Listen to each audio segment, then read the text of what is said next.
Hi everyone, welcome to learn with Yusuf. ये है work and energy section A का one shot video, जहां पर हम डिस्कस करेंगे what is work, what is energy, types of energy and power का introduction लेंगे। एंड उसी सेक्शन ए से मिलते जुलते जितने भी इंपॉर्टेंट क्वेश्चंस है, चाहे वो कॉम्पिटेंसी स्टाइल क्वेश्चंस हो, बिकॉज इस सीरीज का, यूट्यूब सीरीज का एक ही मोटिव है कि आपको मैं competency and application based questions करने का अप्रोच सिखा सकूं। सॉल्यूशंस तो आपको कहीं पर भी मिल जाएंगे, अप्रोच आपको नहीं समझेगा कि किस तरीके से उस क्वेश्चन को देखा, समझा और सॉल्व किया। ठीक है। उसके अलावा अगर आपने इससे पहले चैप्टर नंबर 1 जिसके 3 one shot videos already ready है, मैंने आप लोग को ये पहले भी बोला था जो स्टार्ट से मेरे साथ जुड़े हुए हैं, मैं एक पूरे चैप्टर का वन शॉट वीडियो नहीं बना रहा हूं जो कि 2.5-3 घंटे का होता है। It is not useful according to me for the students, because बच्चे 5-10 मिनट देखते हैं और उसके बाद दूसरे कोई वीडियो के ऊपर स्किप करते हैं, तो मैंने उसको स्ट्रिक्टली छोटा कर दिया है। Section A, section B, section C, ये 4th चैप्टर के 3 वन शॉट वीडियोस ऑलरेडी है अपलोडेड, मैं डिस्क्रिप्शन में भी उसका लिंक डाल दूंगा। अब आज इस वाले चैप्टर में हम सेक्शन ए कवर करेंगे and please be with me till the end. आप लोग को बहुत ज्यादा इंपॉर्टेंट और बहुत ज्यादा अच्छे क्वेश्चन सॉल्व करने का तरीका सिखाऊंगा। चलिए स्टार्ट करते हैं वर्क, एनर्जी एंड पावर से। सबसे पहली चीज, वर्क है क्या? Work is the amount is equal to the product of force and the displacement in the direction of force. अगर तुम सारी चीजें भूल जाओ, वर्क क्या है, आपको सिर्फ एक चीज याद रखना है कि जब भी काम तभी ही होगा जब फोर्स और डिस्प्लेसमेंट का डायरेक्शन सेम हो। ये चीज समझा। इसके अलावा तो मैं अब एक्सपेक्ट ही कर रहा हूं आपसे इतना कि भाई हम अक्टूबर मिड में है या फिर मैं बोलूं नवंबर के स्टार्ट तक पहुंच चुके हैं, हमें ये बेसिक फॉर्मूलास पता है। Work is force into displacement. मेरे लिए मेन आइडिया क्या है, आप लोग को की पॉइंट समझाना। ठीक है। So what is work? Work is the product of force into displacement in the direction of the force. अब ये डायरेक्शन ऑफ द फोर्स बड़ा इंपॉर्टेंट है, आगे जाके जरूर कनेक्ट करूंगा। लेकिन sir what will I do if the force and the displacement has angle between them? ठीक है। पिछले वाले सिचुएशन में क्या बताया कि अगर किसी ऑब्जेक्ट के ऊपर फोर्स लग रहा है और उस फोर्स की वजह से अगर वो उसी डायरेक्शन में डिस्प्लेसमेंट कर रहा है, तो मैं ये वाला फॉर्मूला यूज करूंगा which is work is equals to F into S. ये देखो दोनों का डायरेक्शन सेम है। फिर अगर मैं आपसे बोलता कि भाई अब फोर्स और डिस्प्लेसमेंट के बीच में कुछ तो एंगल है, sir what do you mean by कुछ तो एंगल? तो कुछ एंगल है थीटा। अब वो थीटा कुछ भी हो सकता है फ्रॉम 0 to 180। फिर हमें स्टैंडर्ड एंगल्स ही याद रखने की जरूरत होती है। तो अगर फोर्स और डिस्प्लेसमेंट के बीच में कुछ एंगल है, तब हम ये वाला फॉर्मूला यूज करेंगे जिसे हम बोलते हैं work is equals to F into S into cos theta. Clear? ठीक है।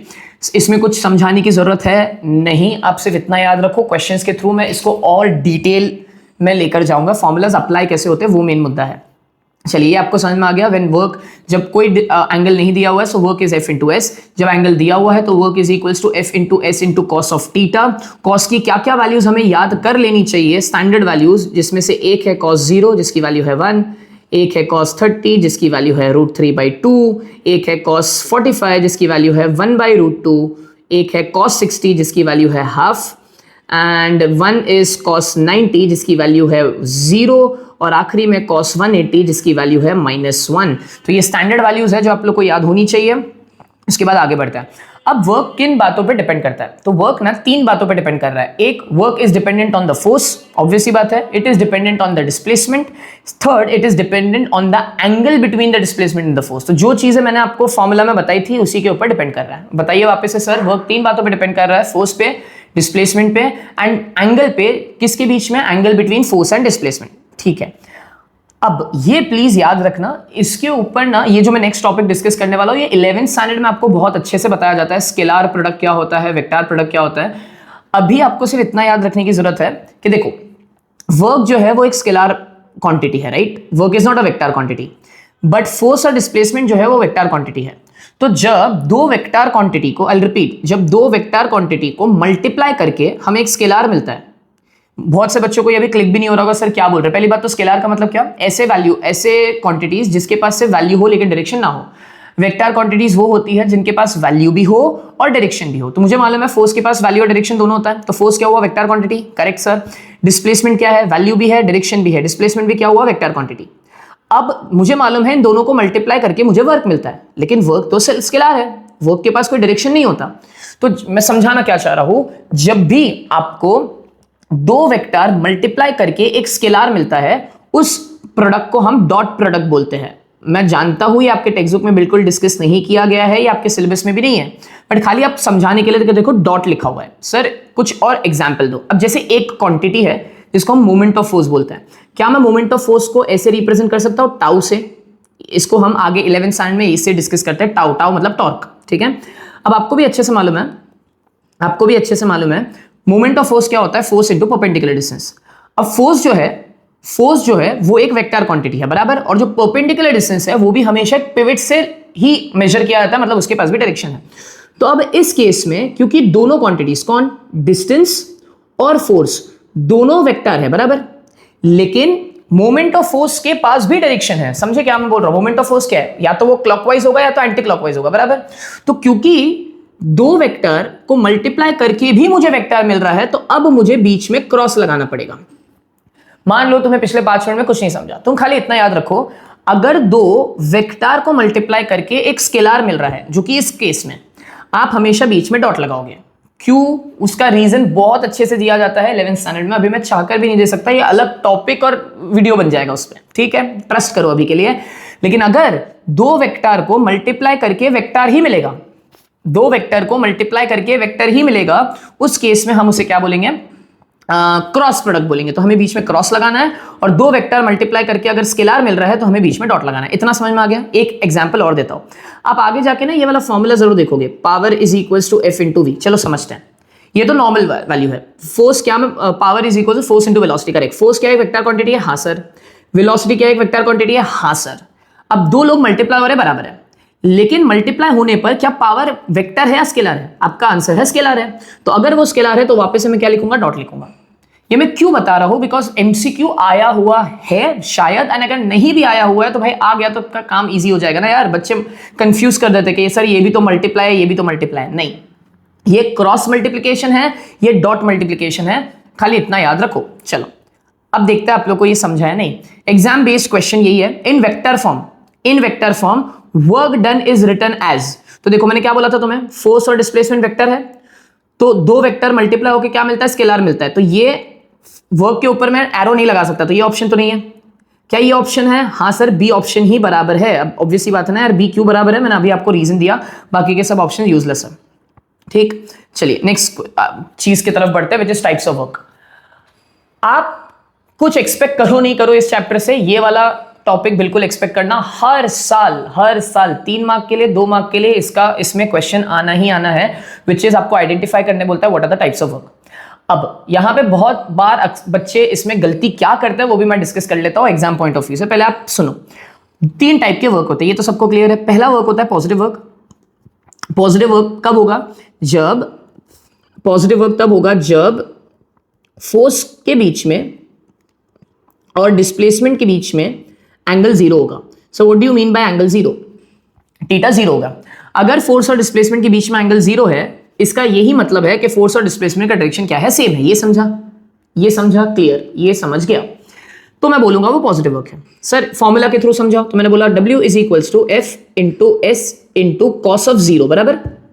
कॉस 0 की वैल्यू मैंने अभी बताई थी तुम्हें, ऊपर क्या है, कॉस 0 की वैल्यू क्या थी, 1 थी। ये देखो कॉस 0 की वैल्यू क्या है, 1। तो मैं कॉस 0 की जगह क्या लिख दूंगा, 1 लिख दूंगा, तो मेरे को आंसर क्या मिल गया, एफ इंटू एस। हाँ सर ये तो पता था हमें, ठीक है, एफ इंटू एस, क्लियर। ये हो गया पॉजिटिव वर्क। अब कुछ एग्जाम्पल्स लेते हैं और सुनना ध्यान से, ये जो मैंने एग्जाम्पल्स पॉजिटिव वर्क में लिए हैं, ये सेम एग्जाम्पल्स मैं नेगेटिव वर्क में भी लूंगा। अब आप बोलोगे सर ऐसे कैसे, आप पॉजिटिव वर्क के एग्जाम्पल्स नेगेटिव वर्क, वहीं से तो एक चीज समझानी है आप लोग को। चलो फ्री फॉल, तो फ्री फॉल में ऑब्जेक्ट ऊपर से नीचे आ रहा है, बराबर। सुनना मेरी बात ध्यान से, अगर ऑब्जेक्ट ऊपर से नीचे आ रहा है, क्या मैं बोल सकता हूं, what is the force applied on this object, can I say the weight of the object which is mg। mg के वजह से नीचे आ रहा है, तो फोर्स कहां लग रहा है, नीचे, which is the force of gravity. Free fall में डिस्प्लेसमेंट भी कहां हो रहा है, नीचे। इसका मतलब फोर्स भी नीचे लग रहा है, डिस्प्लेसमेंट भी नीचे लग रहा है, दोनों का डायरेक्शन सेम है। इसका मतलब एंगल 0, मतलब ये पॉजिटिव वर्क हुआ, समझे, ठीक है। इसी को बाद में s को तुम हटा के h बोलते थे और mgh का फॉर्मूला आ जाता था। ये सब तुम्हें चीजें पता है, मैं और अच्छे से एक्सप्लेन कर दूंगा आगे जाके। चलो ठीक है, ये एग्जांपल समझ गया। Free fall is an example of बताइए पॉजिटिव वर्क। अभी तक तुम्हें ये रटा है ना, अब समझोगे। नेक्स्ट बोला है a coolie lifting the load. Coolie lifting the load का मतलब क्या, अगर मान लो ये लोड है, मैं कूली हूं, और अगर इस लोड को उसने उठा के यहां पे रखा, तो इसका मतलब क्या मैं बोल सकता हूं, कूली तो नहीं, क्या मैं बोल सकता हूँ फोर्स कहाँ लगाया मैंने? ऊपर लगाया। हाँ सर, कूली ने फोर्स कहाँ लगाया? ऊपर लगाया, और डिस्प्लेसमेंट भी कहाँ हुआ? ऊपर हुआ, तो वापस से वर्क डन क्या है? पॉजिटिव है। फेयर। नेक्स्ट मैंने बोला dragging a heavy box. Dragging a heavy box का मतलब क्या? अब देखो यहाँ पे लैपटॉप है मेरे पास, मैं लैपटॉप को ही ड्रैग करके आपको बता देता हूँ। सुनो, आई होप दिख रहा होगा। अब ये बॉक्स है, ठीक है। ड्रैग करने का मतलब क्या? मैं मेरे तरफ पुल कर रहा हूँ, समझा? अगर मैंने मेरे तरफ पुल किया, मेरे तरफ खींचा, तो फोर्स का डायरेक्शन मेरे तरफ है, डिस्प्लेसमेंट का डायरेक्शन भी मेरे तरफ, तो वापस ये पॉजिटिव वर्क हुआ। तो मतलब अब तक तो कहानी अच्छे से समझ में आ रही है सर। अब अभी नेगेटिव वर्क में समझाऊंगा मैं क्या बोल रहा हूं। नेगेटिव वर्क क्या होगा सर? नेगेटिव वर्क में फोर्स का डायरेक्शन और डिस्प्लेसमेंट का डायरेक्शन अपोजिट होगा। इमेजिन करो कि मेरे पास पेट है ना, मेरे पास एक डॉग है, उसको मैंने इस तरीके से पकड़ के रखा है। अब मैं उसको क्या कर रहा हूं? यहां पे खींच रहा हूं। तो जब मैंने यहां खींचा, डॉग भी मेरे तरफ आया, तो फोर्स भी मैंने लगाया, डिस्प्लेसमेंट भी मेरी तरफ हुआ, तो उसको मैं बोलूंगा पॉजिटिव वर्क। ये समझा? फेयर फेयर फेयर, ये समझा? अब मैं क्या कर रहा हूं? मैं खींचा अपने तरफ, लेकिन तब भी खींच में आ रहा हूं, लेकिन तब भी मैं मूव यहां कर रहा हूं। इसका मतलब मेरा वजन बहुत कम है ना। वो जो कुत्ता है उसने क्या किया? मुझे अपने तरफ खींचने लगा। तो अब नोटिस करो, यहां पे पूरा खेल पर्सपेक्टिव का है। अगर मैं मेरे पर्सपेक्टिव से देखूं तो मैंने फोर्स यहां लगाया, लेकिन तब भी मैं मैंने फोर्स यहां लगाया, लेकिन तब भी मैं इस डायरेक्शन में मूव कर रहा था, हाँ या ना? तो ये कौन सा वर्क हुआ? नेगेटिव वर्क हुआ। क्यों? फोर्स का डायरेक्शन डिस्प्लेसमेंट का डायरेक्शन नेगेटिव है, आई मीन अपोजिट है, तो तुम उसको एंगल 180 बोलते हो, बराबर। लेकिन अगर मैं कुत्ते के पर्सपेक्टिव से देखूं, उसने फोर्स आगे की तरफ लगाया होगा और डिस्प्लेसमेंट भी आगे हो गया, उसके पर्सपेक्टिव से तो उसने पॉजिटिव वर्क किया। अब यहीं पे मैं आपको वापस से वही एग्जांपल्स लेता हूं। तो पहली बात तो ये समझ में आ गया what is negative work? When the direction of the force and the displacement is opposite, that is the angle is 180। तो अगर मैं सब्स्टिट्यूट करूं तो क्या हो जाएगा? F into S into cos of 180। मैंने बताया था ऊपर cos 180 की वैल्यू क्या है? -1। तो ये कितना हो जाएगा? -F into S which is W। Clear? अब वापस से कूली वाला एग्जाम्पल आया। अब कूली लिफ्टिंग अ बॉक्स। अब तुम्हारा दिमाग खराब हो जाएगा, सर ऐसे कैसे? अगर ये बॉक्स है और अगर कूली उसको उठा रहा है, तो कूली ने फोर्स ऊपर लगाया होगा, हाँ या ना? बराबर। कूली ने अगर फोर्स ऊपर लगाया तो कूली ने डिस्प्लेसमेंट भी ऊपर किया होगा, तो ही तो लिफ्ट होके मेरे सर पे आया, कूली के सर पे आया। तो तुम तो बोलोगे पॉजिटिव वर्क है ना। देखने का नजरिया बदलो। माना मैंने कि मैंने फोर्स लगाया, कूली ने फोर्स लगाया, कूली के फोर्स लगाने की वजह से डिस्प्लेसमेंट भी ऊपर हुआ, पॉजिटिव वर्क। अब तुम ग्रेविटी के पर्सपेक्टिव से देखो जरा, कूली के पर्सपेक्टिव से मत देखो। मैं जब ये जो वजन है, जब मैं इसे उठा रहा हूं, मैं तो फोर्स ऊपर लगा रहा हूं, तो मेरे फोर्स के हिसाब से तो इसने पॉजिटिव वर्क किया, लेकिन ग्रेविटी कंटिन्यूसली कहां लग रहा था? नीचे। अब समझा मैं क्या क्लियर करना चाह रहा हूं? कि भाई तुम किसके पर्सपेक्टिव से देख रहे हो। अक्सर बच्चे ये गलती करते हैं, किसके पर्सपेक्टिव से देख रहे हो? तो भाई अगर ग्रेविटी के पर्सपेक्टिव से देखोगे तो ग्रेविटी के पर्सपेक्टिव से तो ये क्या हो गया? नेगेटिव वर्क हो गया ना। समझे कि नहीं समझे? क्लियर? नेगेटिव वर्क क्यों हुआ? बिकॉज ग्रेविटी कहां लग रहा है? नीचे। डिस्प्लेसमेंट कहां हो रहा है? ऊपर। सो वापस से ये वाला जो एग्जाम्पल था अब नेगेटिव वर्क में आ गया। मैं एक अच्छा सा क्वेश्चन करवाऊंगा, उससे और क्लियर होगा। अभी रुको। अब ड्रैगिंग अ बॉक्स, वापस से ऊपर भी मैंने ड्रैगिंग अ बॉक्स का एग्जांपल लिया था। अब यहां पे मेरे पास बॉक्स है, मैं बॉक्स को यहां पे धक्का दे रहा हूं, तो जिस डायरेक्शन में मैंने फोर्स दिया उसी डायरेक्शन में डिस्प्लेसमेंट हुआ, तो तुम बोलोगे पॉजिटिव वर्क। अब फ्रिक्शन के पर्सपेक्टिव से सोचो, मैंने उसको यहां धक्का दिया, जब मैं उसे यहां धक्का दे रहा हूं डिस्प्लेसमेंट तो यहां हो रहा है, लेकिन तुम्हें मालूम है फ्रिक्शन हमेशा मोशन के अपोजिट लगता है। तो अगर मेरा मोशन यहां है और अगर फ्रिक्शन यहां लग रहा है, तो देखो ना डिस्प्लेसमेंट का डायरेक्शन और फ्रिक्शन का डायरेक्शन क्या है? अपोजिट है। तो फ्रिक्शन के पर्सपेक्टिव से वही ड्रैगिंग फोर्स, बराबर। ड्रैगिंग अ बॉक्स में फ्रिक्शन के पर्सपेक्टिव से देखोगे तो फ्रिक्शन ने कैसा वर्क किया? नेगेटिव वर्क किया। समझे? Next, a boy climbing a tree और अ लैडर। ठीक है, a boy climbing a tree और अ लैडर। तो ये लैडर है, यहां पे मैं ही वो बॉय हूं, मैं ही सब बन जाऊंगा। ठीक है, कूली भी मैं ही बन जाऊंगा, बॉय भी मैं ही बन जाऊंगा। तो ये बॉय है, ठीक है, ये लैडर है। जैसे ही मैं लैडर पे चढ़ना शुरू किया, मैंने मेरा एक्सटर्नल जो फोर्स लगाया वो ऊपर था, बराबर। तो मैं लैडर के ऊपर की तरफ चढ़ रहा हूं, हाँ या ना? हाँ या ना? हाँ या ना? मैं ऊपर की तरफ चढ़ रहा हूं, लेकिन मेरा वजन कंटिन्यूसली कहां लग रहा है? नीचे लग रहा है। तो अगर मैं वापस से ग्रेविटी के पर्सपेक्टिव से देखूं तो ग्रेविटी नीचे लग रही है, लेकिन मैं ऊपर की तरफ जा रहा हूं लैडर में, मतलब ये कौन सा वर्क हो गया? नेगेटिव वर्क हो गया। समझे? Last, a car moving down a slope. समझो, car moving down a slope, बराबर। अब यहां पे ग्रेविटी के पर्सपेक्टिव से देखोगे तो ग्रेविटी तो उसे नीचे की तरफ खींच रहा है, बराबर। तो तुम बोलोगे पॉजिटिव वर्क हो रहा है। फ्रिक्शन के पर्सपेक्टिव से देखो, फ्रिक्शन कहां लग रहा है? अपोजिट। स्लोप कहां है? नीचे, नीचे की तरफ आ रहे, तो फ्रिक्शन के हिसाब से वापस से क्या हो गया? Negative work. तो अब आप बोलोगे सर हमें पैसे कैसे पता चले कि हमें क्या लिख के आना है? भाई तुम्हें मेंशन करना पड़ेगा। अगर तुम कूली वाला एग्जांपल ले रहे हो तो तुम्हें मेंशन करना पड़ेगा पॉजिटिव वर्क कूली की वजह से हुआ, नेगेटिव वर्क ग्रेविटी की वजह से हुआ। मैं अभी एक एग्जांपल कूली का ही देता हूं, बेस्ट एग्जांपल है। कूली वाले एग्जांपल से सब समझ जाएगा। पहले हम जीरो वर्क समझ लें। अब जीरो वर्क क्या है? जीरो वर्क में दो तरीके से जीरो वर्क समझते हैं हम। पहला कि भाई तुम फोर्स लगा रहे हो दीवार पे, डिस्प्लेसमेंट ही नहीं हो रहा, भाई दीवार हिली ही नहीं, तो वर्क डन जीरो। क्यों? क्योंकि वर्क डन का मतलब होता है फोर्स इनटू डिस्प्लेसमेंट। तुम डिस्प्लेसमेंट ही नहीं कर पा रहे हो तो चाहे मर्जी कितना फोर्स लगा रहे हो, वर्क डन तो जीरो हो गया। तो ये तो बहुत ऑब्वियस था।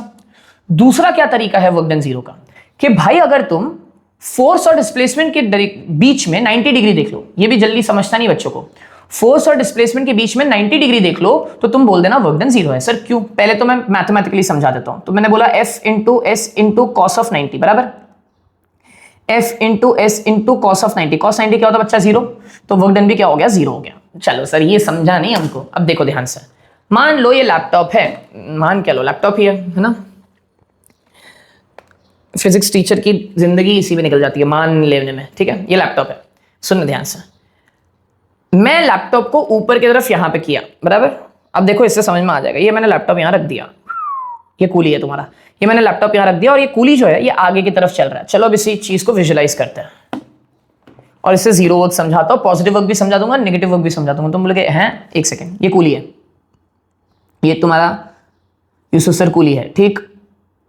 ये मैंने डब्बा ऊपर रख दिया, ठीक है,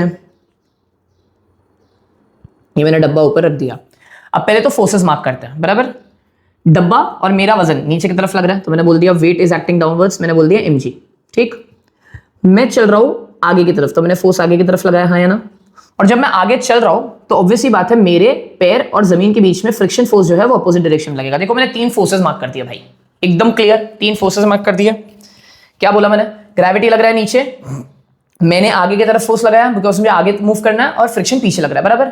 अब तीनों के पर्सपेक्टिव से देखते हैं कौन सा वर्क हो रहा है। सर क्या मतलब? अरे ऑब्वियसली बात है अगर तुम आगे की तरफ फोर्स लगाओगे तो तुम आगे ही बढ़ोगे, तो डिस्प्लेसमेंट का डायरेक्शन भी फिक्स हो गया। देखो ध्यान से, अब करो कंपेयर करो, मैंने जो फोर्स लगाया और जो डिस्प्लेसमेंट का डायरेक्शन है क्या वो सेम है?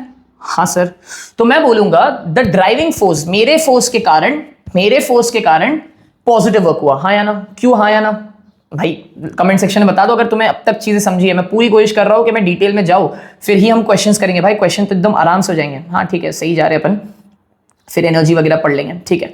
समझा? मेरे फोर्स की वजह से डिस्प्लेसमेंट आगे हो रहा है, मैंने बोला पॉजिटिव वर्क। अब डिस्प्लेसमेंट तो आगे ही हो रहा है, अब फ्रिक्शन के पर्सपेक्टिव से देखो, फ्रिक्शन कंटिन्यूसली बोल रहा है मैं पीछे लगूंगा, डिस्प्लेसमेंट बोल रहा है आगे जाएंगे। अब फ्रिक्शन के हिसाब से तो कौन सा वर्क हो गया? नेगेटिव वर्क हो गया। समझे कि नहीं समझे? समझे। अब देखो यहां पे, चलो मान लिया फ्रिक्शन किया नेगेटिव वर्क, मान लिया फोर्स, आपका फोर्स किया पॉजिटिव वर्क, इसमें ग्रेविटी तो ना लेने में ना देने में कुछ है ही नहीं, ग्रेविटी तो कंटिन्यूसली नीचे लग रहा है। क्या मैं ये बोल सकता हूं ग्रेविटी का तो कोई योगदान है ही नहीं इस वर्क में? बराबर। क्यों? अरे ग्रेविटी तो कोई भलते ही डायरेक्शन में लग रहा है ना नीचे, तुम जा आगे रहे हो, ग्रेविटी लग नीचे रहा है। क्या मैं बोल सकता हूं इन दोनों के बीच में एंगल 90 डिग्री है? कौन दोनों? डिस्प्लेसमेंट और ग्रेविटी के बीच में एंगल क्या है? 90 डिग्री है। इसका मतलब वर्क डन क्या हो गया? जीरो हो गया। क्या समझाना चाह रहा हूं मैं? भले यहां पे डिस्प्लेसमेंट हो रहा है लेकिन इस mg का इस डिस्प्लेसमेंट में कोई योगदान नहीं है। ये समझा? योगदान का क्या मतलब कि उन दोनों के बीच में एंगल क्या होगा? 90 डिग्री। तो देखो कूली वाले एग्जांपल से मैंने तुम्हें 3 बता दिया। कूली वाले एग्जांपल में वर्क, पॉजिटिव वर्क हो रहा है because of the coolie, negative work हो रहा है because of the friction, and zero work हो रहा है because of the gravity. It totally depends क्या सिचुएशन है। अगर मैं यही सेम कूली वाला एग्जांपल ऐसे ले लूं कि कूली के पास ये डब्बा है, इस बैक को उसने ऊपर की तरफ लिफ्ट किया, तो उसके फोर्स की वजह से तो डिस्प्लेसमेंट क्या है? उसके फोर्स की वजह से तो डिस्प्लेसमेंट उसके डायरेक्शन में है, तो मैं बोलूंगा पॉजिटिव वर्क हुआ। लेकिन अगर मैं बोलूं कूली डब्बा ऊपर लेके जा तो रहा है, डिस्प्लेसमेंट ऊपर हो तो रहा है, लेकिन ग्रेविटी लग रही है नीचे, तो यहां पे ग्रेविटी नेगेटिव वर्क कर रहा है। रट मत लेना कि भाई कूली वाले एग्जांपल में ग्रेविटी जीरो वर्क कर रहा है, नहीं, डिपेंड करता है। अब अगर कूली बैक को ऊपर की तरफ लिफ्ट कर रहा है तो डिस्प्लेसमेंट ऊपर है। अब उस लिहाज से अगर देखा जाए तो वेट कहां लग रहा है? mg कहां लग रहा है? नीचे। तो mg और डिस्प्लेसमेंट का डायरेक्शन बिकॉज अपोजिट है, तो यहां पे नेगेटिव वर्क बोलूंगा, यहां पे नहीं बोलूंगा zero work. So I hope this make sense, ठीक है। अब ऐसा ही कोई मिलता जुलता अगर क्वेश्चन होगा तो मैं आपको जरूर बताता हूं। मैंने बहुत सारे क्वेश्चंस लिए हैं, नहीं हुआ तो मैं डिस्कस कर लूंगा। चलो नेक्स्ट है, ये बहुत इंपॉर्टेंट नोट है, इसके ऊपर क्वेश्चन करके ही मैं तुम्हें समझा देता हूं। कर ही लेंगे, इसके ऊपर ही डायरेक्ट क्वेश्चन कर लेंगे, बेफिक्र रहो आप। The area enclosed by force and displacement graph gives work. Simple. आज के बाद जब भी तुमको फोर्स और डिस्प्लेसमेंट का ग्राफ दिख जाए तुम्हारे दिमाग में आना चाहिए वर्क। आई विल रिपीट, आज के बाद जब भी तुमको फोर्स और डिस्प्लेसमेंट का ग्राफ दिख जाए तुम्हारे दिमाग में आना चाहिए वर्क। अब वर्क कैसे निकालूंगा? तो वर्क निकालोगे bye calculating area. 9th standard थोड़ा याद करो। 9th स्टैंडर्ड में देखो, जब हम ग्राफ करते थे displacement time graph, velocity time graph, तो वेलोसिटी टाइम ग्राफ का एरिया निकालकर आप क्या निकालते थे, डिस्प्लेसमेंट निकालते थे, ऐसा ही कुछ, राइट। तो बेसिकली अब हम, बिकॉज बोर्ड्स के बहुत नजदीक है, अभी लॉजिक ढूंढने मत जाओ प्लीज, मैं जितना बोल रहा हूं अभी उतना करो, सब कुछ समझ में आएगा। मैं बोल रहा हूं फोर्स और डिस्प्लेसमेंट का ग्राफ दिखे दिमाग में क्या आना चाहिए, वर्क। कैसे निकालूंगा वर्क, एरिया निकाल लो, किसका, मेरा नहीं, तुम्हारा नहीं, किसी और का नहीं, किसका एरिया निकाल लो, ग्राफ का। कौन से ग्राफ का, फोर्स और डिस्प्लेसमेंट, समझा। आई रिपीट, जब भी तुम्हें फोर्स और डिस्प्लेसमेंट का ग्राफ दिखे, जब भी तुम्हें फोर्स और डिस्प्लेसमेंट का ग्राफ दिखे, तुम्हारे दिमाग में क्या आना चाहिए, वर्क। वर्क कैसे निकालोगे, एरिया। अब जो चीज मैंने सिखाई, मैं जानबूझ के एक ऐसा क्वेश्चन लाऊंगा जो मेरी ही बात को अभी कॉन्ट्रडिक्ट करेगा दूसरे टैंजेंट में। सब मैं I don't know if I should say this right now or not, but whatever you are saying right now, this has been the work from past 3.5 years. So ये जो पूरी YouTube सीरीज है, ये जो notes मैंने prepare किए हुए हैं, this is not as if कि मैंने आज अगर सोचा मेरे को रिकॉर्ड करना है तो मैं कल रात को बस ये नोट्स प्रिपेयर करने बैठ गया, नहीं, वो लो आउटपुट वर्क होता है। Trust me, if anyone who is watching till this timeline 20 or 21, अगर out of anyone who sees in this world, एक ने भी अगर इस टाइमलाइन पे ये देखा और सुना एंड समझा कि how much work is needed, you'll realize that we all need to do a lot of work to be good. So it was from June end, maybe June end, June mid या July, मतलब I'm not sure, तब से मैंने ये notes बनाने शुरू किए। सो अगर मैं पिछले 3-3.5 महीने से सिर्फ और सिर्फ, है ना, जुलाई अगस्त सितंबर, करेक्ट, 3 महीने से मैं सिर्फ नोट्स इसीलिए बना रहा हूं सो दैट मैं एग्जैक्टली वो पेन पॉइंट्स, वो गलतियां, वो माइंडसेट को कवर करने की कोशिश करूं जो कि आपको एग्जाम में मिलता है। मैं रैंडमली यहां से कोई क्वेश्चन उठा के नहीं लाया हूं। जितने भी क्वेश्चन आप देखोगे, 5 सॉर्टेड क्वेश्चन है, क्वालिटी क्वेश्चन है, वो क्वेश्चन भी मैंने कहीं से उठाए नहीं है, वो मैंने बनाए हैं। बाकी के जो पीछे के क्वेश्चन है वो इसके हैं, कुछ में आपके कॉम्पिटेंसी बेस्ड क्वेश्चंस है from the ICSC itself, PYQs है, कुछ मेरे बनाए हुए क्वेश्चंस है। तो ये इसीलिए मैं बोल रहा हूं so that you realise that even if one of you who is watching this YouTube video, if it helps you, my purpose is solved. Okay, so let's again focus on the video. तो क्या बोला मैंने, आज के बाद जब भी force और डिस्प्लेसमेंट का तुम्हें ग्राफ दिखे, तुम्हारे दिमाग में क्या आना चाहिए, वर्क। और वर्क कैसे निकालोगे, एरिया। एरिया किसका निकालोगे, ग्राफ का। क्लियर, इससे ज्यादा और कुछ दिमाग में लगाने की जरूरत नहीं, मैं डायरेक्टली आगे बढ़ जाता हूं। अब what is the work done by the force of gravity. अब ये बहुत सिंपल है, जब भी तुम सुनो work done by gravity, work done by the force of gravity, work done by gravitational force वगैरह वगैरह वगैरह, दिमाग में क्या आना चाहिए, mgh। क्लियर है, क्यों, क्योंकि मान लो तुमने फोर्स कहां लगाया, ऊपर की तरफ लगाया, तुम कितना फोर्स लगाओगे, तुम एग्जैक्टली उतना ही फोर्स लगाओगे जितना नीचे की तरफ वजन लग रहा है। अब तुम बोलोगे क्यों, मैं नहीं चाहता बॉडी एक्सेलरेट करे। अब ये समझने की कोशिश करो, ज्यादा इसके ऊपर टाइम नहीं डालेंगे, नहीं तो कंफ्यूज हो जाओगे, बिकॉज अभी this is not a time कि मैं आउट ऑफ द बॉक्स भी चीजें इतना बता। ये देखो, ये बॉडी है, नीचे की तरफ mg लग रहा है। अगर मैं जितना इसका mg लग रहा है उससे अगर कम फोर्स लगाऊंगा ऊपर की तरफ, तो ये कभी उठेगा ही नहीं, बराबर। ये देखो, ये मैं बहुत कम फोर्स लगा रहा हूं, क्यों, बिकॉज जितना फोर्स मैं लगा रहा हूं वो इनफ नहीं है, mg मतलब ज्यादा है, बराबर। अब मैंने क्या किया, मैंने mg से ज्यादा फोर्स लगा दिया, तो ये बॉडी क्या कर गया, एक्सेलरेट कर गया। एक्सेलरेट का मतलब क्या, वेलोसिटी एकदम बढ़ गई। मैं इसकी वेलोसिटी बढ़ाना नहीं चाह रहा हूं, मैं चाह रहा हूं बिल्कुल हल्लू से, आराम से ये इस हाइट पे आके बैठ जाए। तो मैंने क्या किया, मैंने एग्जैक्टली उतना ही फोर्स लगाया जितना mg है। क्या मैं बोल सकता हूं this is a dynamic equilibrium, हमने चैप्टर नंबर 1 में किया हुआ है, सेक्शन सी में, सेक्शन ए में, सॉरी। डायनामिक इक्विलिब्रियम क्या बोलता है कि अगर कोई बॉडी कांस्टेंट स्पीड से मूव कर रहा है तो इसका मतलब नेट फोर्सेस जीरो है, net forces balanced, I mean हाँ, नेट फोर्स जीरो है एंड ये एक्सेलरेट नहीं कर रहा, ये डायनामिक इक्विलिब्रियम है। तो मैंने क्या किया, मैंने उतना ही फोर्स लगाया जितना नीचे लग रहा है। तो कितना फोर्स लगाया, mg, जिसकी वजह से ये ऊपर की तरफ गया और हाइट पे। तो मैंने बोला what is the work done by the gravity, it is always mgh। अब ये देखो इन्होंने पॉइंट क्या लिखा है, ये ना क्वेश्चन के थ्रू मैं बहुत ज्यादा अच्छे से समझा पाऊंगा, आप बेफिक्र रहिए, और फिर डेफिनेशन के थ्रू भी समझा दूंगा। वो बोल रहा है work done by the force of gravity is same whether the body comes down from a certain height using stairs, slopes, lift और इवन गोज अप। सर मतलब समझाओ, मान लो ये स्टेयर है आपके पास, आई मीन सॉरी स्लोप है, ये body है यहाँ पे, ये बॉडी चाहे यहां आ रहा हो। अब कॉमन सेंस ये बोलता है कि बॉडी अगर इस डायरेक्शन में आ रहा है तो यही डिस्प्लेसमेंट है। बिल्कुल सही बोल रहे हो भाई, तुम बिल्कुल गलत नहीं बोल रहे हो, सही बोल रहे हो। तो तुम बोलोगे अगर यहां पे आ रहा है, यहां से यहां आ रहा है, तो डिस्प्लेसमेंट इस डायरेक्शन में।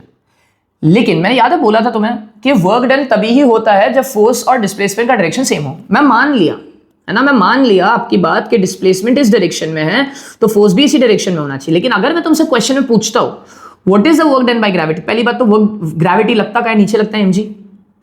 तुम्हें नहीं लगता mg और डिस्प्लेसमेंट का कोई लेना देना नहीं है, हाँ या ना।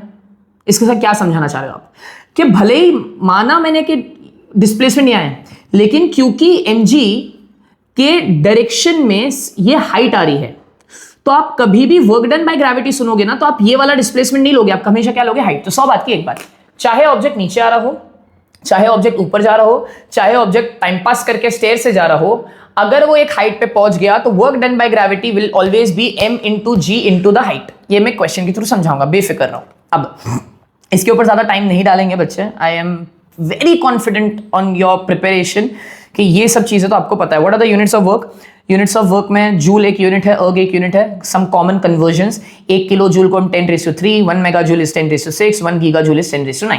फिर क्या रिलेशन होता है जूल एंड अर्ग में, 1 जूल इज 10�7 अर्ग। हम डायरेक्टली आते हैं पावर पे, एंड पावर के बाद हम करेंगे यूनिट्स एंड उसके बाद हम करेंगे क्वेश्चंस, ठीक है। चलो क्या है power, power is the rate at which the work is done. अब ये बोलना बड़ा आसान है, समझना बड़ा डिफिकल्ट हो जाता है बहुत सी बार बच्चों को। अब देखो ध्यान से, कुछ एग्जाम्पल के थ्रू मैं आपको क्लियर कर देता हूं। हाँ ठीक है, यहाँ पे मेरे पास कुछ अपैरेटस है, अपैरेटस केमिस्ट्री, ठीक है। If you are genuinely enjoying this video, if you think that I am adding value in your life, whether it was through 5 minutes, 10 minutes, 26 minutes, please comment below that yes, we are understanding and we are going to stick with you till the boards, because sticking is more important than switching। ये important है, बहुत ज़्यादा important है। आप मेरा video skip कर दो, कोई प्रॉब्लम नहीं है, आप किसी और का वीडियो देख लो, कोई प्रॉब्लम नहीं है, लेकिन जिसका भी वीडियो देख रहे हो, जिसका भी सुन रहे हो, फिर उसके चिटक के रहो, प्लीज स्विच मत करो। ये इन जनरल एक अच्छा कैरेक्टर नहीं है। अभी आप कैरेक्टर बिल्ड कर लोगे। मेरे को अक्सर ऑफलाइन क्लास में बच्चे पूछते हैं कि सर 10th के मार्क्स से तो कुछ नहीं होता। अग्रीड, मैं तो खुद झंडा लेके घूमता था कि हाँ यार 10th के मार्क्स से कुछ नहीं होता, कोई नहीं पूछता। तो फिर मेरे को कितना आया था, मेरे को 91 आया था, मेरे को अच्छे खासे मार्क्स आए थे। क्या सीखा मैं 91 लाने से? मैं ये सीखा that it needs huge amount of work. And जब आप काम करते हो ना कोई भी एस्पेक्ट में, चाहे आप बुक लिख रहे हो, चाहे आप स्टॉक मार्केट में हो, आप बिजनेस कर रहे हो, आप किसी जॉब में हो, जब भी आप काम करते हो ना, काम का एंड प्रोडक्ट आप हो। हम चाहे कितनी कंप्लेन कर ले कितनी बार कि हाँ यार ये नहीं हुआ, वो नहीं हुआ, whenever you are working, काम आपको हमेशा बेटर ही करेगा। चाहे आप आपके मन का काम कर रहे हो, आपके मन का काम नहीं कर रहे हो, वो कुछ ना कुछ सिखाएगा। तो मैं क्यों बोल रहा हूं यहां पे कि आप चिटक के रहो, बिकॉज अभी अगर ये आदत लग गई ना, ये 9, 10, 11, 12 स्टैंडर्ड में, आपके कॉलेज लाइफ में बेसिकली, कि हर थोड़े टाइम में, 1 महीना, 15 दिन, 2 महीना, आजकल तो 1-1, 2-2 मिनट में हम अगर स्विच ही करते रह रहे हैं, स्विच ये किया, स्विच ये किया, स्विच ये किया, स्विच, आपके ब्रेन को क्या आदत लग गई है? स्विच। आपके ब्रेन को कभी मालूम ही नहीं है कि चिटकना भी क्या होता है। भाई हमारे पेरेंट्स एक-एक प्रोफेशन में, एक-एक चीज में 30-30, 20-20, 25-25 साल बोल रहा हूं, साल से चिटके हुए, उसी चिटकने की वजह से, उसी स्टिकिंग हैबिट की वजह से उनको रिजल्ट्स मिल रहे हैं, right? So if you want the results, please stick. 3 महीने है, राइट? 3 महीने, you just have to stick to things, right? You just have to stick. Call आ गया, ठीक है। You just have to stick to things, fair? So अगर आप अब तक यहां पे हो, so please be with me. Power complete करते हैं, उसके बाद क्वेश्चंस की तरफ बढ़ते हैं। अब देखो व्हाट इज पावर। मेरे पास यहां पे ये 4 अपैरेटस है, ठीक? और लेट्स अज्यूम मेरे पास यहाँ पे डब्बा होता, यहाँ पे डब्बा है, फिर ये 4 चीजें हैं और यहाँ पे डब्बा है। टास्क ये है, काम ये है, वर्क, काम ये है कि मुझे इन चारों ऑब्जेक्ट्स को इस डब्बे में डालना है। फिर एक बार मैं करूंगा, एक बार आप करोगे, ठीक है? मैं हाइपोथेटिकल सिचुएशन बना रहा हूं। Count of 3, 2, 1 start. 1, 5 सेकेंड लिए मैंने और मैंने ये काम पूरा कर दिया। फिर अब आपकी बारी, अब मैं ही आपकी तरह बिहेव कर रहा हूं कि आप हो, ये आप काम कर रहे हो। वापस से the work done is same, काम वही है। क्या है काम? आपको ये चारों ऑब्जेक्ट्स को डब्बे में डालना है। 2 से 3 सेकेंड में आपने ये काम कर लिया। पावर का कोई लेना देना नहीं है कितना आप में ताकत है, कितना आप में ताकत नहीं है। पावर का लेना देना है कितना जल्दी आप काम कर पा रहे हो। दोनों ही केसेस में वर्क डन सेम था, मैंने भी उतना ही काम किया, आपने भी उतना ही काम किया। आप में पावर क्यों ज्यादा है? बिकॉज आपने कम टाइम लिया। Make sense? यही है पावर, ज्यादा कॉम्प्लिकेट करने की जरूरत नहीं है, चीजें सिंपल है। So power is the rate at which you do the work. Can I से पावर का फिर फॉर्मूला क्या हुआ? पावर का फॉर्मूला हुआ power is work upon time. Power is work upon time, कितना काम किया कितने कम समय में, कितना एफिशिएंटली काम किया। फिर तो क्या पावर किस पे डिपेंड कर रहा है? ऑब्वियसली बात है कितना काम किया और कितने टाइम में किया। एग्जाम्पल एक्चुअली यही था, ये मैंने एग्जाम्पल दे दिया लाइव। अब ये एक इंपॉर्टेंट फॉर्मूला है जो आपको पता होना चाहिए, मैं आपको डिराइव करके देता हूँ। बहुत बार ये इस पे क्वेश्चन आ जाता है डायरेक्ट एमसीक्यू में, ठीक है। So what is work, sorry what is power? Power is work upon time. Make sense? ठीक है सर। क्या मैं वर्क को F इंटू एस लिख सकता हूँ? हाँ सर। अगर मैं डिस्प्लेसमेंट अपॉन टाइम को वेलोसिटी बोल दूं तो कोई बुरा तो नहीं मानेगा? नहीं सर। तो पावर को ही हम क्या बोलते हैं? Force into velocity. तो ये फॉर्मूला तब यूज होगा जब आपको क्वेश्चन में फोर्स दे दिया है, वेलोसिटी दे दी है और आपको पावर पूछा है। फिर चल आगे बढ़ते हैं। कुछ पावर के यूनिट्स हम जरूर देख लेते हैं वापस से।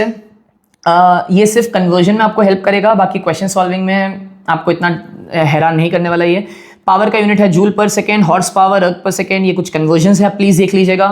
डू नॉट वरी, इसके नोट्स ये जो पीडीएफ है ये मैं डिस्क्रिप्शन में डाल दूंगा, फ्री लेक्चर नोट्स करके या फिर लेक्चर नोट्स करके डाल दूंगा। एक और चीज मैं इंटरप्ट नहीं करना चाह रहा था, बट हाँ मैंने एक ई बुक प्रिपेयर की है आपके लिए। ये कॉम्पिटेंसी स्टाइल एमसीक्यूज है, 100+ एमसीक्यूज है, हर एक चैप्टर में 20 एमसीक्यूज है। प्लीज इसे भी सॉल्व करना। डिस्क्रिप्शन में इसका लिंक है, आप स्ट्रेट अवे इसको डाउनलोड कर सकते हो। And please let me know कि ये एमसीक्यूज हेल्प कर रहे हैं या नहीं, बिकॉज एमसीक्यूज का एक नेचर है, ये मैं वापस से मेरे एक्सपीरियंस से बोल रहा हूँ, बच्चों को पढ़ा कर, और ये मैंने खुद ने भी ऑब्जर्व किया है। इनका मोटिव क्या होता है एमसीक्यूज का? एमसीक्यूज ना आपके कॉन्सेप्ट चेक कर लेते हैं सीधा सीधा। अगर आप एमसीक्यू कर पा रहे हो मतलब आपके कॉन्सेप्ट क्लियर है एकदम स्ट्रेट, बिकॉज वहां पे कोई वर्किंग ही नहीं है, आपको कॉन्सेप्ट आता है, आपके एमसीक्यूज हो रहे हैं। 100+ एमसीक्यूज है, प्लीज कर लेना, बहुत ज्यादा कॉन्फिडेंस बूस्ट हो जाएगा। उसके अलावा तो दुनिया भर के एमसीक्यूज है। ये एमसीक्यूज भी मैंने कोशिश की कि कॉम्पिटेंसी स्टाइल ही हो, जहां पे आपको सोचो, डायरेक्ट एमसीक्यूज नहीं है, सोचने वाले एमसीक्यूज है, ठीक है। चलिए, यूनिट्स ऑफ एनर्जी आप लोगों को पता है, हम डायरेक्टली क्वेश्चन की तरफ बढ़ते हैं। The very first question which is a competency based question, it says the graph of work versus displacement. याद है मैंने तुम्हें बोला था मैं मेरी बात को कॉन्ट्रडिक्ट करूंगा। सर ने तो सिखाया था फोर्स और डिस्प्लेसमेंट का ग्राफ आए तो दिमाग में आना चाहिए वर्क, और दिमाग में अगर वर्क आ गया तो फाइंड करना है एरिया। यहां पे एरिया फाइंड नहीं कर लेना, गड़बड़ हो जाएगी। क्योंकि देखो ग्राफ क्या है, ग्राफ वर्क और डिस्प्लेसमेंट का है। मैंने वर्क और डिस्प्लेसमेंट का कुछ नहीं बताया तुम्हें भाई, यही करता है बोर्ड्स, तुमको बताता कुछ है पूछता कुछ है, बहुत नेचुरल टेंडेंसी है, बट वो चाहता है कि तुम सोचो। ये क्लियर हुआ? ये वो वाला लॉजिक नहीं है, ग्राफ का क्वेश्चन है, हम डेफिनेटली ग्राफ से कुछ तो समझेंगे, लेकिन ये वो क्वेश्चन नहीं है, ठीक है। वहां पे मैंने क्या बोला था, अगर फोर्स और डिस्प्लेसमेंट का ग्राफ है तो फोर्स और डिस्प्लेसमेंट के ग्राफ से क्या ढूंढोगे? वर्क। कैसे ढूंढोगे? एरिया निकालकर। बट ये फोर्स और डिस्प्लेसमेंट का ग्राफ नहीं है, ये वर्क और डिस्प्लेसमेंट का ग्राफ है। चलो क्वेश्चन करते हैं। The graph is for work and displacement under a constant force of 10 Newton. तो क्वेश्चन में लास्ट बार ब्रेक कर रहा हूं फ्लो। अब से आप क्वेश्चन अगर मुझे देख रहे हो सॉल्व करते हुए, सिर्फ मेरा अप्रोच देखो, प्लीज सोल्यूशन मत देखो। सोल्यूशन मुझसे ज्यादा बेहतर कोई सॉल्व करके दे देगा भाई, एकदम साफ सुथरा लिख के दे देगा, उससे मार्क्स नहीं मिलने वाले। आपके क्वेश्चन सॉल्व करने से आपको मार्क्स मिलेंगे। अप्रोच देखो मैं कैसे सोच रहा हूं। मैंने देखा वर्क और डिस्प्लेसमेंट का ग्राफ है, मैंने देखा एक कांस्टेंट फोर्स है, तो मैंने लिख दिया F is equal to 10 newton. फिर what does the slope of graph gives? अब बच्चे बोलेंगे सर मुझे तो याद ही नहीं है slope of work and displacement क्या देता है। मत लगाओ दिमाग इतना, बेसिक स्लोप का फॉर्मूला क्या होता है? What is slope? Slope is basically change in y upon change in x। ये तो हमने मैथ में भी किया है, ये समझा? स्लोप का मतलब होता है change in y upon change in x। क्या ये समझा? चलो अब नोटिस करो, मैं यहां पे एक मार्क कर रहा हूं, ये मैंने पॉइंट मार्क कर लिया, ठीक है, ये मैंने मार्क कर लिया। सर ये क्यों मार्क कर रहे हो आप? ये नहीं मार्क कर सकते थे आप? अरे कर सकते हो भाई, जो आपको अच्छा लगे, मैं इजी पॉइंट्स ले रहा हूं, तो ये मैंने मार्क कर दिया। अब आपको क्या करना है? अब आपको करना है change in y। What is change in y बताओ? कैन आई से from the graph the change in y is 50? कैसे? अरे 0 है तो 50 माइनस 0 कितना हुआ? 50 हुआ, तो मैंने लिख दिया 50। What is change in x? Sir change in x is 10। देखो चेंज इन x कितना है? 10 बराबर। अब आप बोलोगे सर उन्होंने तो आपको स्लोप कैलकुलेट करने नहीं बोला है ना, आप क्या बिना मतलब स्लोप कैलकुलेट कर रहे हो? तो देखो क्या है, what does the slope of the graph gives? What does the slope of the graph gives? Can I say the slope of the graph? चलो मान लिया मैंने उन्हें कैलकुलेट करने नहीं बोला, तब भी मुझे वैल्यू तो मिल गई। तो क्या मैं बोल सकता हूँ फाई? पहली बात तो वाई एक्सिस पे था कौन? जूल था, हाँ या ना? तो मैं बोलूंगा फाई जूल। एक्स एक्सिस पे कौन था? मीटर था, तो मैं बोलूंगा जूल पर मीटर। अब तुम बोलोगे सर जूल पर मीटर क्या होता है? भाई मेरे फोर्स है ना, क्या मिला तुम्हें? तुम्हें एक्चुअली वैल्यू मिली है एफ कॉस थीटा की। सर नहीं समझा, चलो वापस से शुरू करते हैं। सर फोर्स कितना है? 10 न्यूटन है, बराबर। What does the slope of the graph gives? Can I say the slope of the graph gives force? Can I say the slope of the graph gives force? अब आप बोलोगे sir force तो 10 Newton दिया हुआ है, अगर वो force दे रहा होता तो ये 5 कैसे आया? ये डाउट है ना, ये डाउट अभी क्लियर हो जाएगा जब आप तुम सेकंड क्वेश्चन करोगे। ये क्लियर हो गया तो पहले तो तुम क्या लिखोगे? What does the graph, what does the slope of the graph gives? बिंदास, क्या देता है वो? Slope gives force. ये समझा? चलो अब उन्होंने बोला है विच स्टेटमेंट इज ट्रू। क्या है angle between force and displacement? Is it 0, is it 45, is it 60, is it 90? बहुत कॉमन मिस्टेक ये होगी बच्चों, अब मैं मिस्टेक डिस्कस कर रहा हूं कि वो 0 लिख दे। क्यों? क्योंकि ऑब्वियस ही बात है सर 0 डिग्री होगा वगैरह। नहीं, ऐसा नहीं, आपको सॉल्व करना पड़ेगा। अब देखो मेरी बात ध्यान से, एकदम ऑनेस्ट जवाब देना मेरे को। क्या मैं बोल सकता हूं वर्क का फॉर्मूला है F into S into cos of theta? ये तो एक्चुअल फॉर्मूला है ना भाई। F इंटू एस कब लिखते हो? जब प्री डिफाइंड पता हो कि cos 0 की वैल्यू 1 है, थीटा 0, यहां पे पता नहीं है, ठीक है। अब देखो ध्यान से, याद है मैंने अभी क्या किया था? मैंने वर्क को बेटा, वर्क को किससे डिवाइड किया था? डिस्प्लेसमेंट से डिवाइड किया था, हाँ या ना? समझो मैं क्या बोल रहा हूं। अभी मैंने क्या किया यहां पे? मैंने चेंज इन y का मतलब क्या? वर्क। चेंज इन x का मतलब क्या? डिस्प्लेसमेंट। तो मैंने वर्क और डिस्प्लेसमेंट को जब डिवाइड किया तो मुझे क्या वैल्यू मिली? मुझे एक्चुअली फोर्स की वैल्यू नहीं मिली, F cos थीटा की वैल्यू मिली। ये समझा? बताओ मुझे F cos थीटा की वैल्यू क्या मिली हमें? क्या नहीं से F cos थीटा की वैल्यू हमें, ये W by S है ना, F cos थीटा की वैल्यू क्या मिली थी? 5 मिली थी। अब इसको थोड़ा आगे सॉल्व करते हैं, ठीक है। अब बताइए क्या तुम्हें फोर्स की वैल्यू पता है, हाँ या ना? तुम्हें फोर्स की वैल्यू पता है? मैं यहाँ पे सॉल्व कर लूँ, मेरे पास जगह ही नहीं है यार, ठीक है, गड़बड़ हो गई, थोड़ी जगह रहने देनी चाहिए थी। यहाँ कर लूँ? हाँ यहाँ कर लेते हैं, जगह ही नहीं छोड़ी है मैंने। अब क्या मैं बोल सकता हूँ? F की वैल्यू यहाँ पे, ये वाला चीज है, F की वैल्यू 10 थी, ये cos थीटा और ये क्या है? 5 है। क्या मैं बोल सकता हूँ 5/10 कितना हो जाएगा? 5/10 हो जाएगा, 0 हाफ हो जाएगा। तो cos थीटा कितना निकल कर आया? हाफ निकल कर आया। मुझे बताओ cos की किस एंगल पे वैल्यू हाफ आती है? cos 0 1, cos 45 1/√2, cos 90 0, cos 60 half. तो अब समझा which statement is correct? Angle between force and displacement is 60 degree. Common sense लगाओ। चलो मैं इसको इससे समझा देता हूं। एक्चुअली तो फोर्स कितना लग रहा था? 10 न्यूटन लग रहा था। डिस्प्लेसमेंट कितना था? चलो नहीं पता भाई। एंगल कितना था? 60 डिग्री। तो जब तुम ये वाला कंपोनेंट लेते हो ना F cos 60, F cos 60, तो F कितना था? 10, cos 60 कितना है? हाफ। तो एक्चुअली इसकी वैल्यू क्या आई? 5 आई ना। तो F cos थीटा की वैल्यू 5 थी। आई होप ये क्लियर हुआ तुम लोग को। बहुत अच्छा क्वेश्चन है and one of a kind question है, ये आप लोग को अच्छा खासा चीज समझाया होगा। चलो नेक्स्ट क्वेश्चन की तरफ बढ़ते हैं। The graph for force and displacement. अब तो मेरा वाला आ गया ग्राफ जो मैंने बोला था। The graph for force and displacement is shown below. What quantity is given by the area of the graph? Sir ये तो आपने रटा दिया इतनी बार बोल के। फोर्स और डिस्प्लेसमेंट का ग्राफ दिखे तो क्या मिलेगा? वर्क। और वर्क कैसे मिलता है? एरिया से। तो हम बोलेंगे area of force versus displacement, area of force versus displacement gives work, gives work, ठीक है। वर्क मिलता है, work, you need to work, ठीक है। चलो नेक्स्ट, फाइंड द वर्क। हो जाएगा वर्क, कैसे निकालोगे? एरिया से। So area is nothing but work. So what is the work, what is the area? अब बहुत ज्यादा उत्तेजित हो गया हूं मैं। सो अगर आप एरिया को शेड करो, यस, यहाँ पे पॉइंट्स है, बहुत ऑब्वियस पॉइंट्स है ये। तो ये रहा एरिया। तो if you mark the area, it is half into base into height. So what is half into base? Base is 20, height is 100. तो ये आ रहा है 10, this is 1000 joule. So work कितना आ गया सर? वर्क आ गया 1000 joule. Okay, let's move ahead to the next question. ये बहुत अच्छे क्वेश्चंस हैं, बहुत जेन्युइनली बहुत अच्छे क्वेश्चंस हैं, इससे आप अच्छी खासी चीजें समझ जाओगे। देखते हैं, अगर मैंने ये क्वेश्चंस आप लोगों को पढ़ा दिया और अगर मैं एक्स्ट्रा क्वेश्चंस भी, टाइम मुझे मिलता है, मैं एक्स्ट्रा क्वेश्चंस भी करवा दूंगा। नहीं तो आप करो, क्योंकि ये मैं पिछले वीडियो से यही पैटर्न फॉलो कर रहा हूँ। 5 से 6 क्वेश्चन मैं करवाऊंगा, 4 से 5 या 5 से 6 एक्स्ट्रा क्वेश्चन आप करो। आप करोगे तो ही सीखोगे, ठीक है। चलो, the mass of the block P is 5 kg, ठीक है। तो लिख देते हैं जो गिवन डेटा है। सर को देखो कैसे सॉल्व कर रहा है, मैंने यार बहुत कम स्पेस छोड़ दिया सब जगह, ठीक है।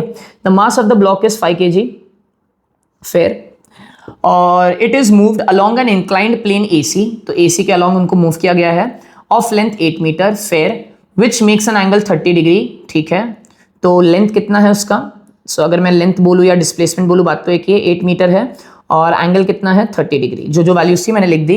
With the horizontal with horizontal a force 50 newton is applied on the block to move it through the incline plane AC। तो AC प्लेन पे ब्लॉक को मूव करने के लिए कितना फोर्स लग रहा है, 50 न्यूटन। अब तक क्वेश्चन एकदम क्लियर है, 50 न्यूटन का फोर्स लग रहा है ब्लॉक को A से C तक लेके जाने के लिए। क्लियर। पहला क्वेश्चन बोला है what is the work done by the force along the incline plane. अब ये ना मैं बहुत स्पेसिफाई कर रहा हूं तुम्हें। टाइप्स ऑफ वर्क याद है, मैंने बताया था टाइप्स ऑफ वर्क में कौन से फोर्स की वजह से डिस्प्लेसमेंट हो रहा है मैटर करता है। हाँ भाई, तो ये सुनना। तो उसने क्या बोला है, किसका वर्क निकालना है, वो फोर्स का जो कि इंक्लाइन प्लेन पे लग रहा है। इंक्लाइन प्लेन पे ये वाला फोर्स लग रहा है। तो मैं बेसिक फॉर्मूला लगाऊंगा। व्हाट इज वर्क का formula, work is F into S, yes और नो, बराबर F कितना 50। अब बताओ 50 के डायरेक्शन में कौन सा डिस्प्लेसमेंट हो रहा है, 8 मीटर हो रहा है, तो मैं सीधा सीधा क्या लूंगा, 8 मीटर लूंगा। नेक्स्ट क्वेश्चन से तो चीजें समझ में आ जाएंगे। तो मैंने बोला 400 जूल। क्या ये कहानी समझी, क्या ये कहानी समझी कि नहीं समझी? हाँ सर समझ में आ गया। तो पहला क्वेश्चन तो डन हो गया। मेरे पास स्पेस नहीं है इसीलिए मैं ढंग से नहीं लिख रहा हूँ। गिवन डेटा भी यही लिख दिया, ये भी लिख दिया। अब प्लीज अच्छे से लिखिएगा एग्जाम में, एक के नीचे एक। अब नेक्स्ट बोला है calculate the work done against the force of gravity और पोटेंशियल एनर्जी। बेसिकली ग्रेविटी जैसी वर्ड आया मतलब MGH फॉर्मूला यूज करने बोल रहा है। इतना क्लियर, मत सोचो और कुछ। तो क्या मैं बोल सकता हूं, work done is nothing but M into G into H। अब तुम बोलोगे M कितना, तो सर M 5 था, G का वैल्यू 10 ले लेता हूं। अब रहा बात हाइट का। सर हाइट कैसे निकालो, 8 ले लोगे ना अगर गलती से, खत्म। क्योंकि बच्चों को मालूम है क्या लगता है, 8 ले लेते हैं। हाँ सर 5 इंटू 10 क्या है 50। अच्छा ये तो वही 50 है। नहीं ये वही 50 नहीं है, जान करके क्वेश्चन दिया उन्होंने। भाई देखो ये वजन नीचे लग रहा है, कितने केजी का मास है, 5 केजी का। तो 5 इंटू 10 50। भाई ये 50 न्यूटन अलग है, ये 50 न्यूटन अलग है, कंफ्यूज मत करो। ये 50 न्यूटन उसका वजन है और ये 50 न्यूटन जो हम लगा रहे हैं उस पर। जानबूझ के उन्होंने ऐसी वैल्यूज दी है कि तुम कंफ्यूज हो। तो ये 50, आई होप ये समझा, 50 वो नहीं है और यहां पे 8 नहीं लोगे। मैंने क्या बोला था, फोर्स ड्यू टू ग्रेविटी में हम हाइट लेते हैं। अब तुम बोलोगे हाइट तो पता ही नहीं है, बहुत फेयर, हाइट पता ही नहीं तो ढूंढ लेता ना भाई। चलो बताओ, हाइट अगर नहीं पता मुझे तो मैं इसको लिख सकता हूँ 50 इंटू H। तो चलो हाइट ढूंढते हैं। आई होप ये दिख रहा होगा यार, मैंने इतनी बातें कर ली लेकिन अगर ये दिख नहीं रहा होगा स्क्रीन पे, अगर नहीं दिखा तो देख लो। M की वैल्यू 5, G की वैल्यू 10 और हाइट नहीं पता। अब हाइट कैसे निकालेंगे, तो देखो ट्राइंगल बनाते हैं वापस से। अब ट्राइंगल में ये 8 है, मुझे ये हाइट ढूंढनी है और ये 30 डिग्री है। मुझे मालूम है sine 30 is opposite by hypotenuse. तो ये दोनों देखो आ रहा है, sine 30 is opposite by hypotenuse. Math आ रहा है काम। तो H की जगह क्या लिख सकता हूँ, 8 साइन 30, ठीक है। तब ये सब्स्टिट्यूट कर देते हैं यहाँ पे। तो work is equals to 50 into 8 sine 30 बराबर, साइन 30 का वैल्यू क्या है बच्चे, 50 इंटू साइन 30 का वैल्यू हाफ होता है, साइन 30 का वैल्यू हाफ, तो 8 इंटू हाफ। भाई यार ये मैंने बहुत ही ज़्यादा कंजूसी कर ली है स्पेस में, मेरे को ही दिक्कत हो रहा है सॉल्व करने में। एक सेकेंड, हाँ ओके चलो। This is 50 into 8 into half, ये 2 से ये कैंसिल 4। फाइनल आंसर कितना आया, 4 इंटू 200 जूल, ठीक है। ये मैं मार्क हाईलाइट कर देता हूँ यहाँ पे। ये 200 जूल आपका फाइनल आंसर आया और यहाँ पे कितना आया था, 400 जूल। नेक्स्ट क्वेश्चन उन्होंने पूछा है, even though the object is at the same point. तो भूलना क्या चाह रहा है, तो चाहे मैं इंक्लाइन सरफेस के थ्रू लेके जाऊं या सीधा सीधा उठा के उसको हाइट पे रख दूं, गया तो एक ही पॉइंट पर। तो ये वर्क डन में फर्क क्यों आया, तो बेटा उसका आंसर है वर्क डन में इसीलिए फर्क आया बिकॉज फ्रिक्शन के अगेंस्ट काम हो रहा है। समझे, देखो 400 जूल यहां लगा, 400 जूल का वर्क हुआ बराबर, लेकिन तब भी ऊपर पहुंचते पहुंचते मिला कितना, 200 जूल। तो ये किसके कारण हो रहा है, इट इज बिकॉज ऑफ, बताओ, it is because of the force of friction. तो हम क्या लिखेंगे, even though the object is at the same point C, there is a difference between both work done, explain the reason behind this difference. The difference in work done is due to force of friction। Okay चलो fourth question की तरफ बढ़ते हैं। बहुत ही ज्यादा important question है ये। एक सेकेंड, स्क्रीन के ऊपर ना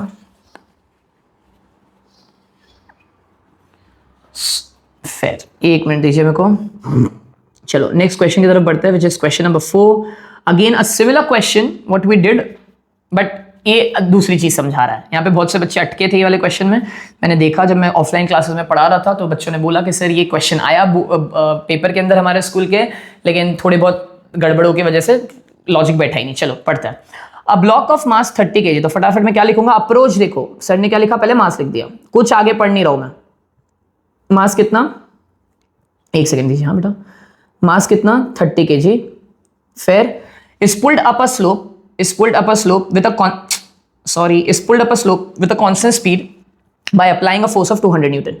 तो ये फोर्स कौन सा है, जो इंक्लाइन पे लग रहा है, 200 न्यूटन। फिर parallel to the slope, A and B are the initial and the final position of the block. What is the work done in moving the block? तो अगर पॉइंट A से B तक उस ब्लॉक को लेके जाया जा रहा है तो वर्क डन निकालना है बेसिकली। तो वर्क डन कैसे निकालूंगा, work done is F into S, yes or no, बराबर। F कितना लेंगे, 200 लेंगे। जब तक वर्ड ग्रेविटी ना सुनो दिमाग नहीं लगाना कुछ। F कितना 200, उसी के डायरेक्शन में कौन सा डिस्प्लेसमेंट हो रहा है, 3 मीटर का डिस्प्लेसमेंट हो रहा है, तो 3 लिखा। आंसर कितना आया, 600 जूल। पहला क्वेश्चन तो एकदम चिंदी, आगे बढ़ सकता है भाई, यस सर आगे बढ़ सकता है बिना सोचे समझे। अब नेक्स्ट बोला है what is the increase in potential energy. Basically potential energy का मतलब ही होता है कि एक पॉइंट से अगर दूसरे पॉइंट तक तुम गए तो कितना वर्क किया ग्रेविटी की वजह से। ये हमें मालूम है, सेक्शन बी में और डिटेल में करेंगे। तो work done is nothing but m into ji into H. अब m कितना 30 kg, g कितना 10, बेटा हाइट याद है मैंने बोला था हाइट लोगे कितना 1.5। अब तक तो बड़ा स्मूथ लग रहा है, हाँ सर इसमें तो कोई प्रॉब्लम है भी नहीं। तो कितना आएगा ये 30 times 15 which is nothing but 450 joule. अगर तुम्हें लगे तो मुझे हेल्प कर देना कहीं पे कमेंट सेक्शन में, ठीक है। ये मार्क कर दिया मैंने, 450 जूल हो गया। नेक्स्ट क्वेश्चन की तरफ आते हैं, जो कि सिमिलर क्वेश्चन नहीं है ऊपर वाले की तरह, हाँ कि भले क्यों डिफरेंस आ रहा है। ये तो पता है 600 जूल 450 जूल डिफरेंस तो है, किसकी वजह से, फ्रिक्शन की वजह से, क्लियर। अब उसने बोला है calculate the force of friction offered by surface AB. अब तुम बोलोगे सर फ्रिक्शन कैसे निकालूं, कॉमन सेंस बताओ। फ्रिक्शन की वजह से लॉस ऑफ एनर्जी आया था, बराबर। तो देखो क्या मैं बोल सकता हूं, work done by friction is equals to work done minus work done by gravity, yes और नो। एक second, work done by force minus work done by gravity, ये समझा तुम्हें, work done by gravity, yes और no. अब बताओ work done by friction कैसे निकाल। वर्क डन बाय फोर्स कितना होता, 600 जूल हुआ था, ग्रेविटी की वजह से कितना हुआ 450 हुआ, आंसर कितना है 150। जितना बोल रहा हूं पहले उतना सुनो। तो ये 150 जूल आया तुम्हारा work done by friction, work done by friction. अब तुमसे उन्होंने पूछा है what is the force of friction. अरे भाई सिंपल, अगर वर्क डन बाय फ्रिक्शन आ गया 150 जूल, क्या मैं वर्क का वापस से फॉर्मूला लगा सकता हूं, F into S। F लेकिन इस बार फ्रिक्शन है, बराबर, हाँ या ना। वर्क डन बाय फ्रिक्शन क्या होगा, वर्क डन बाय फ्रिक्शन होगा friction force into displacement. Friction कहां लग रहा है, सरफेस पे लग रहा है, ये लग रहा है यहां पे। फ्रिक्शन पीछे की तरफ लग रहा होगा, हाँ या ना। अब फ्रिक्शन जब पीछे की तरफ लग रहा है, किसके अलॉन्ग लग रहा है, 3 मीटर के अलॉन्ग लग रहा है, तो मैं क्या लिखूंगा, F नहीं पता, इंटू 3 इंटू 150। तो फ्रिक्शन फोर्स कितना आया 150/3 which is nothing but 50 Newton. ये 50 न्यूटन जो है वो फ्रिक्शन फोर्स है, इसी के वजह से तो लॉस इन एनर्जी हुआ। ये समझाना था मुझे, क्लियर हुई बात। चलिए, this is probably the last question from my and. इसके बाद एक्स्ट्रा क्वेश्चंस प्लीज आप करिए। मैं अगर आपको करके दूंगा अभी तो आपकी प्रैक्टिस नहीं होगी, एमसीक्यूज आप नहीं प्रैक्टिस कर पाओगे, ये क्वेश्चंस आप नहीं प्रैक्टिस कर पाओगे। बेफिक्र रहो, अगर आपको डाउट्स आ रहे हैं कमेंट सेक्शन में मैसेज डाल दो। मेरी इंस्टा आईडी भी ऑलरेडी डिस्क्रिप्शन में दी हुई है, या फिर इंस्टा पे सीधा, ये जो यूट्यूब चैनल का नाम है वही इंस्टा का नाम है, लर्न विद यूसुफ।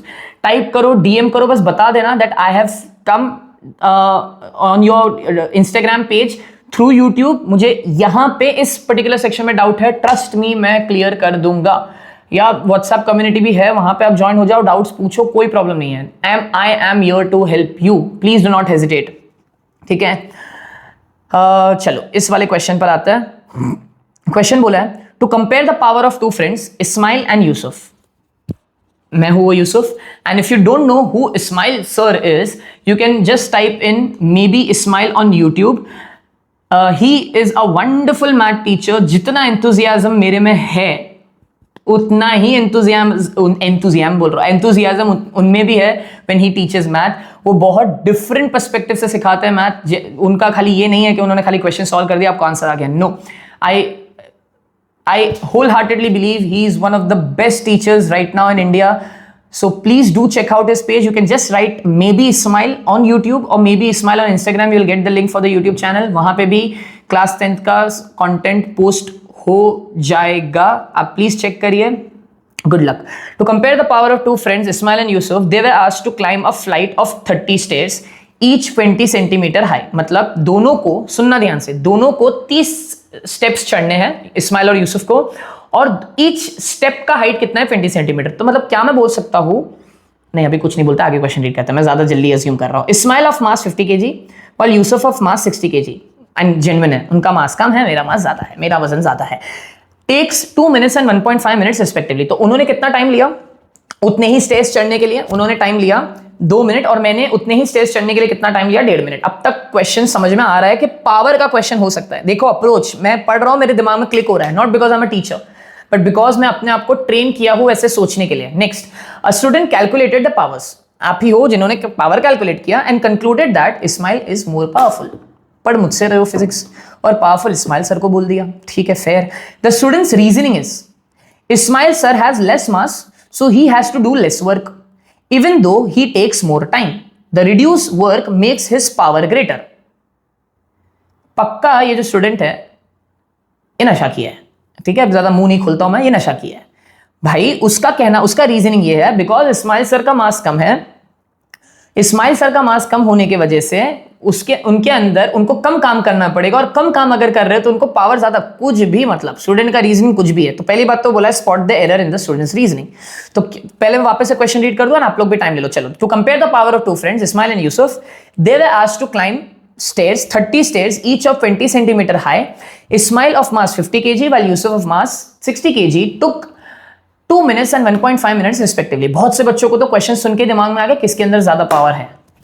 ठीक है, अभी a student calculated the powers and concluded Ismail is more powerful. The student's reasoning was Ismail has less mass so he has to do less work.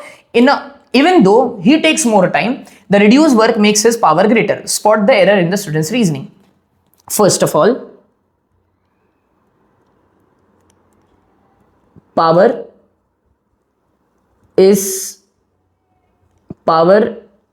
depends on work done and time. Okay, so since उस reasoning में अपने को error ढूंढना है ना. Ismail has less mass so he has to do less work, so power depends on work done and time. Since work done by Yusuf is more and even time taken is less. Yusuf has more power. अब ये मैं कहां से किया, कैसे बताया मैंने? देखो वर्क डन कैसे मेरे अंदर ज्यादा है भाई, वर्क डन डिपेंड्स ऑन मास. मेरा मास ज्यादा है, m इंटू जी इंटू एच. देखो इस्माइल सर का मास कितना है 50, जी उन पे उतना ही लग रहा है, हाइट उन्होंने उतना ही कवर किया. मेरा मास कितना है 60, जी मुझ पे उतना ही लग रहा है, हाइट मैंने उतना ही कवर किया. मेरा मास ज्यादा है ना, तो वर्क मैंने ज्यादा किया. चलो वो भी छोड़ो, काम से ही मैं जीत गया था कि मेरे अंदर ज्यादा ताकत है. लेकिन उल्टा मैंने ज्यादा काम भी किया और कम टाइम में भी किया. मान लो दोनों ने सेम काम किया होता ना, दोनों सेम मास के होते, तब आप बोलते कि हाँ क्योंकि मैंने कम टाइम लिया. बिकॉज पावर किस में ज्यादा होता है? जिन्होंने कम टाइम लिया होता है, राइट? तब भी समझ में आता. तो मैं तो वन साइडेड जीत रहा हूं. तो पावर कैसे डिसाइड होता है? तो मैंने काम भी ज्यादा किया because of my mass, and मैंने कम टाइम लिया बिकॉज मैंने 1.5 मिनट लिए, इस्माइल सर ने 2 मिनट लिए. ठीक है, Yusuf sir has more power. Clear? This is so prove who is more powerful with calculation. नहीं मान रहे हो ना तुम, कर देता हूं प्रूफ. चलो, सो फॉर इस्माइल सर, अब मैंने इस्माइल ही लिख दिया यहाँ पे. Work is m into ji into h. m कितना 50, g कितना 10, h कितना लेंगे? अब ये h इंपॉर्टेंट है. देखो भाई पूरे स्टेयर्स की हाइट चाहिए, तो कितने स्टेयर्स है टोटल? 30 स्टेयर्स है, तो मैंने 30 लिख दिया. एक की हाइट कितनी है? 20 सेंटीमीटर, तो मैं क्या लिखूंगा? 20/100. This gets cancelled. This is 2 times 3 6, 2 times 3 हाँ 6 5 30, और ये तो 3000 जूल ऑफ वर्क किया इस्माइल सर ने. For Yusuf work done is again m into ji into h. This is 60 into 10 into height same ही है. आई होप ये समझा सबको. ये 2 zeros कैंसिल हो रहे हैं. This is 2 times 3 6, 6 times 6 is 36. तो वन साइडेड जीत गया मैं, वर्क से ही जीत गया. So work done by Yusuf is 3600, work done by Ismail is 3000 joule. So more powerful तो यहीं से पता चल गया, लेकिन स्टिल उन्होंने बोला है व्हाट इज द पावर हमें ढूंढना है ना. तो पावर यहाँ पे क्या आएगा? Power is work upon time which is 3000 by time कितना? 2 minutes. 2 minutes is 120 seconds. And यहाँ पे पावर कितना आएगा? 3600 बाई 1.5 seconds. 1.5 सेकेंड नहीं 1.5 seconds बोल रहा हूँ, 1.5 minutes 90 seconds होता है. आप प्लीज कैलकुलेट करिए. This is 9 times 4, this is 40 watt. This is 0 0, this is 6 2s 6 5s and this is 25 watt. If I hope मैंने कैलकुलेशन सही किए हैं. हाँ, आई बिलीव सही ही किए हैं. यस.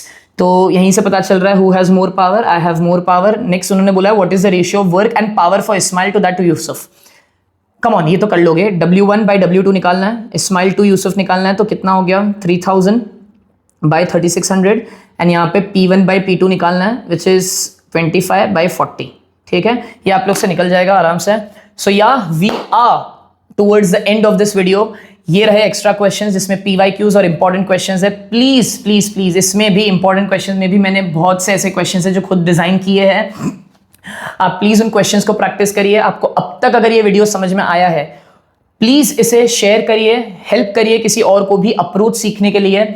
मैं डिस्क्रिप्शन में पिछले वीडियोस के लिंक्स डाल दूंगा. अगर आपने वो चेक नहीं किया तो प्लीज करिए. इस लेक्चर के नोट्स डाल दिए जाएंगे. जो मैंने MCQ बुक प्रिपेयर किया आप लोग के लिए, वो भी डिस्क्रिप्शन में होगा. यूट्यूब का इंस्टा का लिंक है, व्हाट्सएप ग्रुप का भी लिंक होगा. प्लीज आप उनको चेक करिए. आप कनेक्टेड रहिए, मैं आपके डाउट सॉल्व करूंगा and we together will crack your boards and you will be more confident then ever जब आप बोर्ड्स में एंटर करोगे. One last thing from my end, अगर आपको जेन्युइनली अच्छे लगे हैं ये क्वेश्चंस जो मैंने आप लोग के साथ डिस्कस किए, I have also one thing for you. This I am trying my level best to offer as much as value in your life. This is a competency based question. These are not MCQs. These are proper competency based, application based question. इसमें 4 type of questions मैंने discuss करने की कोशिश की है. Application based, diagram based, spotting error spot करके, and basic analysis and evaluation based questions मैंने discuss किए. To check this book link, you can check the description. Amazon पे ये available है फिलहाल. किंडल फॉर्मेट में भी है एंड मोस्ट प्रोबेबली जब तक ये वीडियो आउट होगा पेपर बैक फॉर्मेट में भी आ जाएगा. Please do share your feedbacks if you genuinely think that मैंने कुछ वैल्यू ऐड किया. Thank you so much. Please share this video to everyone.